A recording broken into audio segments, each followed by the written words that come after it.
Hey everyone, so in this video we cover these aggregate functions.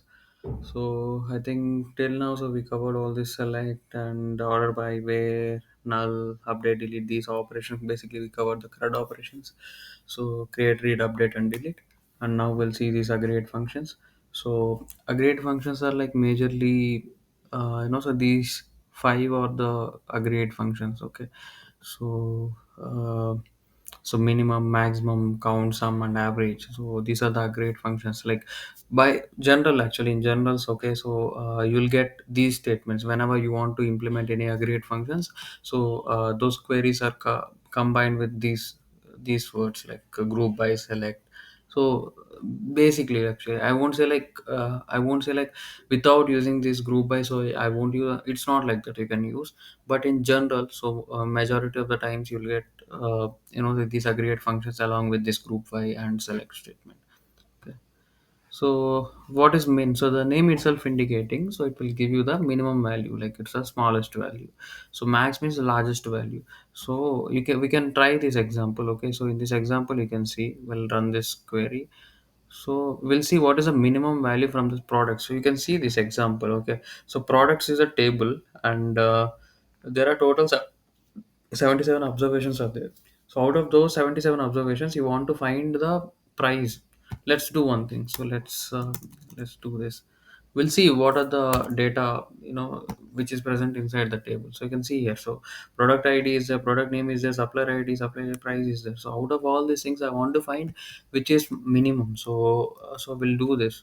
So we can use this com- keyword that is nothing but aggregate function, that is minimum, and for which column I want to see. So this is the way you can give, and you can run the query. You can get, suppose you want to find the maximum.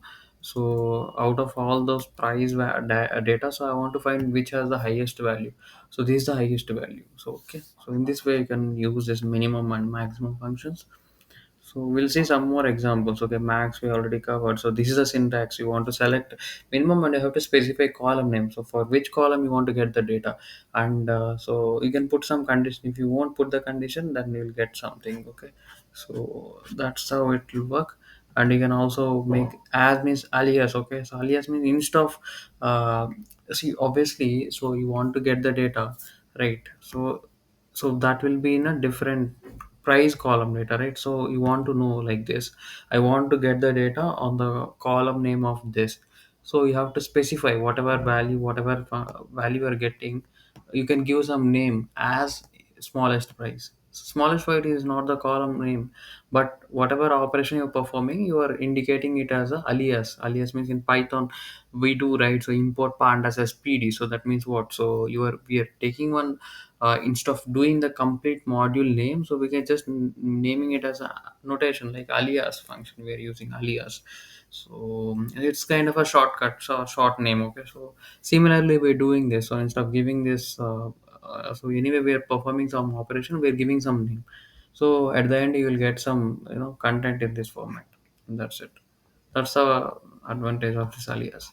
So we'll majorly deal this minimum maximum functions with group by. So group by we already covered. So group by clause is used if you have a data, it will arrange the data in certain so categories. For that purpose you use group by.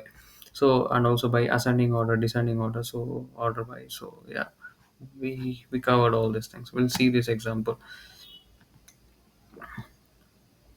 We can click on this. See, you can see here there are different categories which is available in this products table. So we already see. So how many ones are there, how many twos and how many threes, like out of all this one category, and what is the smallest value? This is the smallest value. So this is the best example of so group by. So anyway group by is like it was ordered the content in such a format.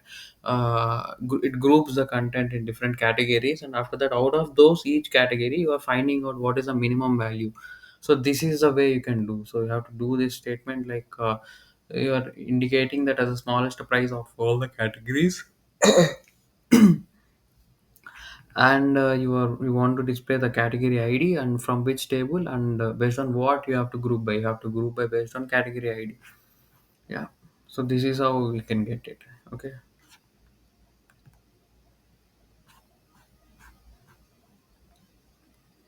The same thing with max also, you can perform these operations. And so if you want to find number of columns, number of observations which are specified in a column, sorry, in a table, so this is how we can do.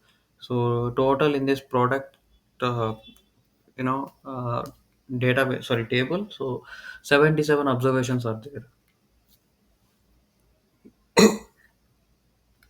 You can also see here. So in these products you have 77. So that's all. So we can also run. So if I do select asterisk from products, you'll get all the data. You can see the number of observations also. Instead of all these things, you can use this count function, and you can specify, okay, so this asterisk symbol, then you'll get to know how many records are there, how many observations are there in that specific table.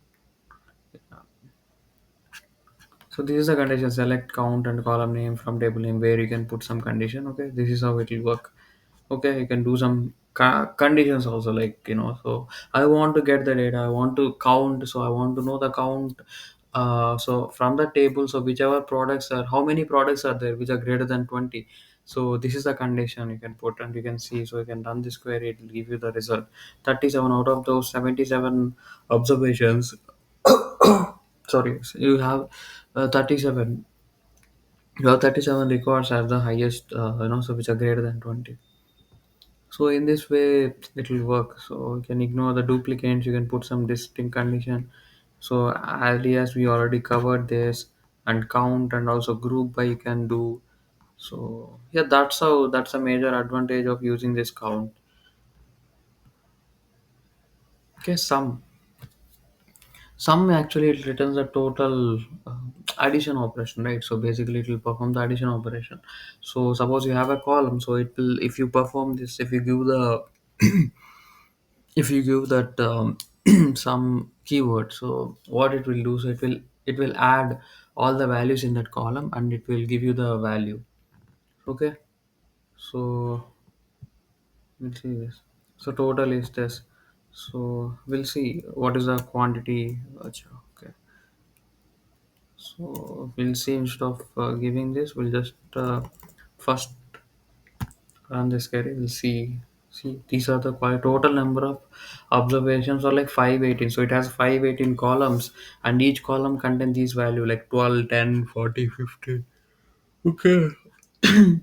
So these are the data. So you want to sum this, and you want to get to know what is the entire value of this entire column. Then you can perform like this. I can use this sum, and I can uh, just run this query. See, you got the value. So that's how it will work. Okay, the syntax is this: select and sum. You have to specify this. You have to give the column name from which table and what is the condition. That's how you have to give this. And after that, same thing. You can alias function you are using, and also group by you can use. So it's a common thing. You can do some multiplication operations also. If it will do every whatever value you have. So we'll see this example. We'll see this example. See, earlier we got this 12743. Now it was multiplied with the 10, and we got the results. That's it. Those kind of things you can perform.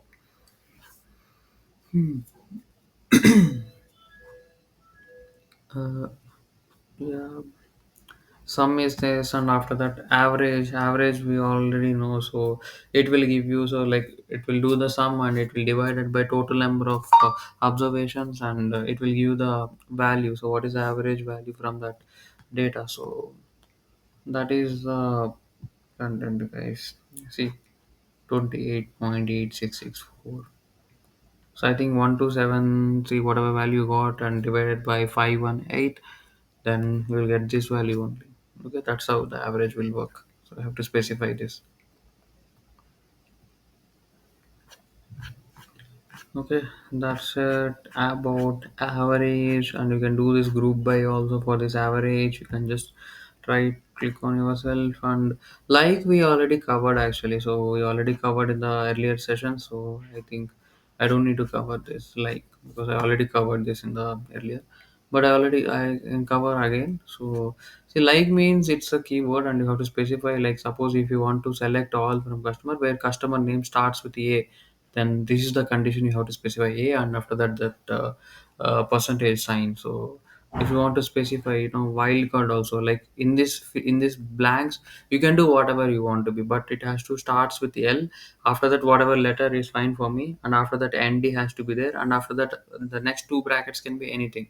So that's how this symbol wildcard means. Okay. So percentage we already covered. So before L and after L, the city name contains L, but before that and after that, whatever it might be, it doesn't make any. I mean, it's not a problem for me. So it has to, the in the letter has to, L has to be present in the between the data. So that's it. Whatever city it is, it's fine for me. So that's how it'll work. So you can just click on yourself. Okay, you can understand. These are the simple things. You won't need to worry about anything. Hmm. Okay, that's about this. And wildcard also we already covered. So these are the wildcards. Okay, so percentage means after that you can specify after L. If you give the percentage, any number of characters might be anything. So it's sometimes it might be two, three, four, five, anything. So after L has to be there, and after that. So that is a description. Okay, so if you give this underscore symbols, it represents a single character. So it is a single character within the brackets. So that is a description of what is this character and what is the purpose of this.